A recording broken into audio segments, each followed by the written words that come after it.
यार एक मुट्ठी तो इस बांग्लादेशी चुड़ैल के नाम पर बनती है यार, बनती है। तो भोसड़ बिल्ली के फौरन अपने करीबी अस्पताल में अपनी मानसिकता का इलाज करवाओ, वरना तुम्हारी ये लापरवाही एक दिन तुमको प्लास्टिक वाली बारबी डॉल के साथ रंगे समेत पकड़वाएगी। अबे साले।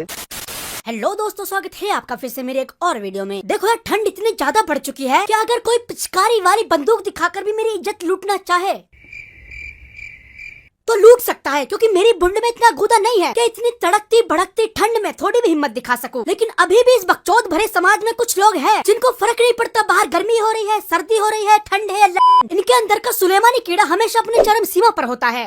जैसे कि आज मैं बात करने वाला हूँ एक ऐसी ही नाकाम, बर्बाद और बेकार औरत की, जो इस पापी दुनिया में डायनासोर से ज्यादा पुरानी और सुनील पाल से ज्यादा फालतू है। मुझे क्यों तोड़ा? एक ऐसी औरत जिसके कारनामों के चर्चे इंसानों में कम, भूत चुड़ैल डायनों में ज्यादा फेमस है। एक ऐसी औरत जिसकी हरकतों ने बताया कि जरूरी नहीं है हर इंसान को जिंदा रहने के लिए खाने पीने की जरूरत पड़े, बल्कि अगर टाइम टाइम पर चप्पल और गाली खाने को मिल जाए तो भी जिंदा रहा जा सकता है। गंद वाहियात औरत। एक ऐसी औरत जिसको लगता है देश चलाना और कोठा चलाना दोनों एक ही सिक्के के दो पहलू है। मेरी पार्टी का नाम है राष्ट्रीय आम पार्टी, क्योंकि इसकी झटकीली सोच के हिसाब से सरकार हो या सेक्स, दोनों में ही उम्मीदवार का खड़ा होना जरूरी होता है। बैगन। कोशिश तो मेरी हमेशा से यही रहती है कि मैं अपनी वीडियोस को जितना हो सके उतना साफ सुथरा बनाऊं, लेकिन मेरी जबान और नियत कब फिसल जाए ये कहना थोड़ा मुश्किल है। इसलिए जल्दी से अपने कानों में सस्ती वाली ईयरफोन डाल लो और वीडियो को शुरू करते हैं बिना वक्त गवाए। मिलिए इस सदी की पहली और आखिरी नॉन स्टॉप बकचोदन औरत राखी सावंत से। ये तो टट्टी है। राखी सावंत ये वो बांसुरी है जिसको हीर के अलावा सबने बजाया है। मर्द हो या औरत, हिंदू हो या मुसलमान, सभी ने भाईचारे से मिलकर इस कुत्ता फजीती में अपना योगदान दिया है। राखी सावंत ये वो बीमारी है जिसमें इंसान के शरीर के साथ साथ किस्मत के भी जोड़े लग जाते हैं। अबे साले। राखी सावंत ये वो उड़ता हुआ तीर है जिसके बारे में हमारे पूर्वज हमको समझाया करते थे कि बेटा 100 कदम सांड से, 2 कदम रांड से और 10 कदम ऐसी बावली से दूर रहना, वरना तुम्हारी भी जिंदगी देश के कानून की तरह हो जाएगी, जिसे मानते तो सब है, लेकिन अगर तोड़ने का मौका मिले तो के पीछे कोई नहीं हटता। Bill Gates. कोई तो गेट है। हाँ, कोई किसी का गेट है। हाँ। तो वो उसने अपने गेट मेरे लिए खोल दी है। तो बिलियन गेट मेरे साथ शादी कर रहा है। उसकी मैं 50वीं बीवी हूँ। देखो, पहली बात तो 85 नंबर की कोई बीवी नहीं होती, 50 ही रखेल होती है। और रही बात बिल गेट्स से शादी करने की, ओ चाशनी में डूबी चुड़ैल, वो मिलियनर बिल गेट्स है, तेरा मिक्का पाजी नहीं जिसके लिए इज्जत से पहले हवस आती हो। आंटी जी वो बिग बॉस नहीं है जो सलमान खान का चूस लिया तो घर में एंट्री मिल जाएगी। वो आदमी तुझे और तेरे औकात से बड़े तेरे औकात से बड़े सपनों को बिना बोले खरीद लेगा विद GST। तो आप because I am so hot. अगर ये बिल गेट्स मुझे सिर्फ ऐसे करना, बिल गेट खत्म। अब इससे पहले कि तुम अपनी जान को जोखिम में डालो, रुको जरा, हर चीज का सॉल्यूशन मौत नहीं होती है। मैं क्या यहाँ लहसन छीलने बैठा हूँ? थोड़ा रुको, मैं बताता हूँ तुमको ये चुतड़ बुद्धि किस तरह की होट है। ये उस होटनेस की बात कर रही है जिसमें इंसान को बुखार, बवासीर और बगलगंद, इन तीनों बीमारियों का एक साथ सामना करना पड़ता है। ये उस होटनेस की बात कर रही है जो हर रात बचपन में सोते हुए तुम मूतते टाइम अपने बिस्तर में महसूस करते थे। ये उस होटनेस की बात कर रही है जिसमें पड़ोसी की तरक्की से तुम्हारी बुंड जलती हो, और इसके होटनेस का इलाज डॉक्टर, बाबा या किसी जाने माने हकीम के बस की बात नहीं है। ये काम एक ही कमीना कर सकता है। कोई मिल गया का ये नीला टट्टा, क्योंकि ये पिलपिली छपकली इंसानियत से दूर नहीं बल्कि बहुत दूर निकल चुकी है। तो आप because I am so hot. मैं कब हो गया ये? I am so hot. ये होठ है बहन, इससे ज्यादा होठ तो मुझे दीपक कलाल लगता है। भीगे होठ तेरे लगे अब्र सा, मुझे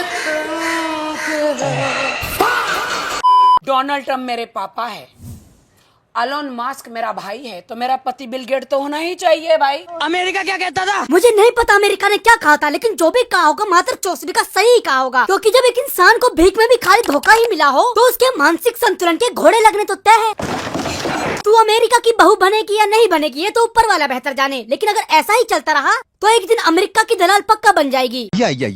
यार इसके जगह मुझे होना चाहिए इस मूवी में, और मुझे लेना चाहिए। तो कौन सा वो कैरेक्टर होगा? हीरा मंडी। ये कैरेक्टर मुझे लगता है मुझे सूट कर रहा था। मैं नहीं लगती हीरा मंडी की, उस टाइप की नहीं लगती हूँ। इस बात से तो मैं भी 100% एग्री करता हूँ कि हाँ, ये बांग्लादेशी चुड़ैल एकदम नेचुरल रांड तो लगती है, इतनी ज्यादा नेचुरल कि एक वक्त तुम असली वालों से चकमा खा जाओगे, लेकिन इससे ये हो नहीं सकता। मैं सच इंग्लिश नहीं बोल पाऊंगी। Let's talk in English without skip. Yeah, okay. Okay, You so ask me anything. Rakhi Sawant, who is your favorite actor? समझ में आ रहा है? Shahrukh, Salman, Aamir, Akshay, Yeah. Shahid, Ranveer, all are my favourite. इन सब की मैं फेवरेट। हग दिया। And who is your favorite actress? And अभी जो जबरदस्त वाला हग दिया। हाँ यही तो है असली इंग्लिश। अंग्रेज तो चूती है जो oh my God come on fuck you को इंग्लिश समझ रहे हैं, क्योंकि अगले ने इंग्लिश में खाली पीएचडी ही नहीं बल्कि हंगेचडी भी कर रखी है। तुम मानो या ना मानो, लेकिन जितना पैसा इसने अपनी प्लास्टिक सर्जरी पर फूका है, अगर उसका 1/3 हिस्सा अपने दिमाग पर भी फूक लिया होता तो आज भाई साहब बात कुछ और ही होती। टिप्स दीजिए कि मूव ऑन फिर कैसे करें। आप टिप्स देते हो? हाँ। मरने का नहीं, मरने का नहीं, मारने का मरने का नहीं, मारने का, हॉटनेस सहने का नहीं, सजा देने का जो मैंने किया। फू है यार हमारी ऐसी जिंदगी पर। बताओ कैसे दिन आ गए यार हमारे। मतलब एक ऐसी औरत से एडवाइस लेनी पड़ रही है जिसने अपनी अतरंग जिंदगी में सिवाय झांटों के कुछ नहीं उखाड़ा है, जिसके बालों का घोंसला बना हुआ है, शरीर का बना हुआ है, और इसके करियर की बात ना ही करे तो ही हमारे लिए अच्छा है। बहन का सुलोटा इतनी दरिंदगी से तो अंग्रेजों ने हमारा देश भी नहीं लूटा होगा जितनी बेरहमी से लोगों ने इसकी इज्जत लूटी है। बाय द वे यहाँ वो वाली इज्जत लूटने की बात नहीं हो रही है जिसे तुमने अक्सर बॉलीवुड मूवीज में देखा होगा, खास तौर से मिथुन की बहन वाली इज्जत। ले मुंह छुपा ले अपना, वरना दुनिया कहेगी कि बहन की इज्जत लूट रही थी और भाई बेटा देख रहा था। यहाँ पतंग लूटने जैसी मजाक मस्ती वाली इज्जत लूटने की बात हो रही है। वैसे भी तुमको पता ही है ये चैनल काफी फैमिली फ्रेंडली वाला है, तो ऐसी बकवास बातों का तो सवाल ही पैदा नहीं होता है। नाइटी पहन के आई हूँ भाई तुम्हारे शो में, नाइटी। अभी तुम्हारी टीआरपी बढ़ाऊं क्या Are you guys ready for the TRP? बढ़ाई? ओफ, इस प्लास्टिक मदर डेयरी को देखकर अगर तुम्हारे दिलो दिमाग ने हाथों की तरफ नजर दौड़ाते हुए मन में एक बार भी, गलती से एक बार भी ये ख्याल आया है कि यार एक मुट्ठी तो इस बांग्लादेशी चुड़ैल के नाम पर बनती है यार, बनती है, तो भोसड़ बिल्ली के फौरन अपने करीबी अस्पताल में अपनी मानसिकता का इलाज करवाओ, वरना तुम्हारी ये लापरवाही एक दिन तुमको प्लास्टिक वाली बारबी डॉल के साथ रंगे समेत पकड़वाएगी। अरे बाप रे। सोच क्या रहे हो, जल्दी जाओ, क्योंकि मैं चाहता हूँ मेरी ऑडियंस एक वक्त मुट्ठल बन जाए लेकिन हवस का दरिंदा कभी ना बने। देख तेरे संसार की हालत क्या हो गई भगवान, कितना बदल गया इंसान। ओफ, तुम्हारी मेरा पल्लू गिरा, तुम्हारी टीआरपी बढ़ी। अरे उन लोगों के लिए जो 8 बजे के बाद पीते हैं ना। कहावत है ना, पर्दे में जर्दा। मतलब जैसे आप हैं कि जो है खुल के बोल दिया, कुछ पर्दे में जर्दा नहीं, हाँ। घाघरे में दामदुम। मैं सही बता रहा हूँ, अगर हवस का कोई रूप होता तो वो कुछ ऐसी ही दिखती। ये वो वक्त फूड औरत है जिसके लिए बकचोदी सिर्फ एक कला नहीं बल्कि धर्म बन चुका है। तुमको क्या लगता है इसका जन्म नॉर्मल इंसानों की तरह हुआ था? नहीं पगलू नहीं, ये बात मैं लिख के दे सकता हूँ। इसका जन्म बस एक जिद के तौर पर हुआ होगा। इसके बाप से घर वालों ने जिद करी होगी, बेटा हमें बच्चा चाहिए, दूध पिलाओ जैसा होगा तो भी चलेगा। इसके बाप पूरे आओ देखा ना ताओ देखा और लग गया छेनी से खुदाई करने। और ये बात तो तुम भी बचपन से सुनते आ रहे होंगे कि बेटा जल्दी का काम शैतान का होता है। और फिर क्या था, हो गया 2 महीने में शैतान का पैदा।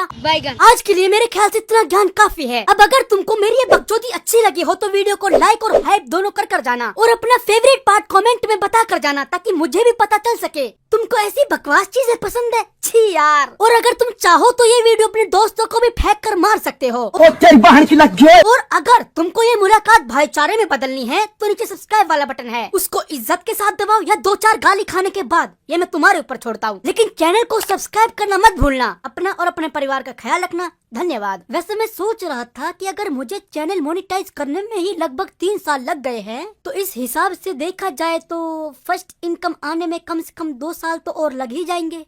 मतलब 5 साल बर्बाद।